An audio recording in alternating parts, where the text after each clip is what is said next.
Good evening, everyone. Myself, Dr. Preeti Mishra, homeopathic physician and consultant at Narayana Classical Homeopathic Clinic and Research Center, Hathigah and Dahiyama, Olagarh, Prayagraj. जैसा कि मैंने last video में आप लोग को cholesterol के बारे में बताया था कि कोलेस्ट्रॉल 3 तरह के होते हैं और क्या ऐसे फैक्टर्स हैं जिससे हमारी बॉडी में कोलेस्ट्रॉल का लेवल नॉर्मल से ज़्यादा होता है। आज हम उसी से रिलेटेड एक टॉपिक पढ़ेंगे, वो है gall bladder stone. Gall bladder stone क्या होता है? जनरली नाम से पता चल रहा है कि stone in the gall bladder, पित्त की थैली में पथरी का होना ही गॉल ब्लैडर स्टोन है। ये बहुत ही ज़्यादा कॉमन प्रिवेलेंट कंडीशन है हमारे वर्ल्ड पॉपुलेशन में। 10 to 20% पॉपुलेशन में ये आपको देखने को मिलेगा। गॉल ब्लैडर स्टोन एक सॉलिड पार्टिकल है। ये मेनली हमारे cholesterol, calcium, bilirubinate and carbonate से मिलके बना होता है।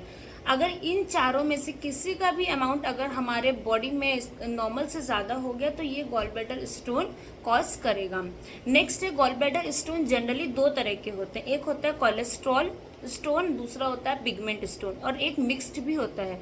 कोलेस्ट्रॉल स्टोन बहुत ही ज़्यादा कॉमन है, बहुत ही ज़्यादा कॉमन है। अगर हमारे ब्लड में कोलेस्ट्रॉल का लेवल या बॉडी में कोलेस्ट्रॉल का लेवल नॉर्मल से ज़्यादा अगर आपको देखने को मिला तो ये कोलेस्ट्रॉल स्टोन कॉज करेगा गॉल ब्लैडर में। नेक्स्ट है pigment stone. Pigment stone generally कब जैसे किसी, ये मेनली बिलिरुबिन से बना हुआ रहता है। अगर हमारी बॉडी में कोई लीवर डिसऑर्डर है जैसे सिरोसिस के केस में, या फिर कोई ब्लड डिसऑर्डर है जैसे sickle cell anaemia, haemolytic anaemia, उन केसेस में आपको ये पिगमेंट स्टोन देखने को मिलेगा। नेक्स्ट है कि गॉल ब्लैडर स्टोन का पेन कहाँ होता है, पेशेंट को एक्यूट पेन आता है, वो कैसे आता है, और ये पेन जनरली कब एग्रावेट होता है। गॉल ब्लैडर स्टोन का पेन जो होता है जनरली खाना खाने के बाद पेशेंट को दिक्कत होती है और अटैक आता है। अगर आप खाना खाते हैं, खाना जैसे ही आपने मील लिया, आपका गॉल ब्लैडर क्या करेगा? कॉन्ट्रैक्ट करेगा। अब गॉल ब्लैडर में क्या होता है? स्टोन होता है। तो जैसे ही वो कॉन्ट्रैक्ट करेगा तो बाइल के साथ साथ कभी कभी ये स्टोन भी क्या होता है, उछल के हमारे सिस्टिक डक्ट में आ जाता है। जैसे ये सिस्टिक डक्ट में आएगा वहाँ पे जाके ऑब्स्ट्रक्शन कॉज करेगा एंड ब्लॉकेज कॉज करेगा। गॉल ब्लैडर का जो रास्ता है वो क्या हो जाएगा? ब्लॉक हो जाएगा, जिसके वजह से जो गॉल ब्लैडर है हमारी इन्फ्लेम्ड हो जाएगी या फिर डिस्टेंडेड हो जाएगी और वहाँ पे हमारे इन्फेक्शन होने लगेगा। इसी को हम बोलते हैं कॉलिसिस्टाइटिस। जैसे ही पेशेंट में एक बार कॉलिसिस्टाइटिस डेवलप हुआ, पेशेंट को क्या होगा? एक्यूट पेन आएगा। जनरली क्या होता है, जब भी हम हाई फैटी मील्स लेते हैं, हाई डाइट्स फीड मील लेते हैं, तो उस केस में आपको ये ज़्यादातर देखने को मिलेगा।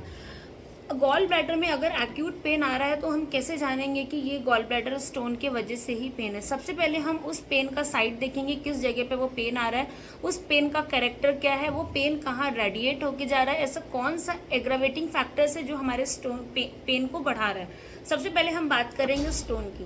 तो जो स्टोन होता है वो जनरली राइट अपर क्वाड्रेंट्स में पेन देखने को मिलेगा। यहाँ पे पेशेंट कंप्लेंट लेकर आएगा कि मुझे यहाँ पे पेन हो रहा है या फिर यहाँ पे पेन हो रहा है। कभी कभी ये जो दर्द होता है ये सीने में, चेस्ट रीजन में आएगा, जो एकदम हार्ट पेन की तरह आपको लगेगा। अब हम बात करेंगे इसके रेडिएटिंग की कि ये कहाँ रेडिएट होता है। ये जो गॉल ब्लैडर स्टोन का जो पेन होता है ये हमारे अपर पार्ट में रेडिएट हो सकता है, हमारे शोल्डर्स में रेडिएट हो सकता है, हमारे बैक में रेडिएट हो सकता है।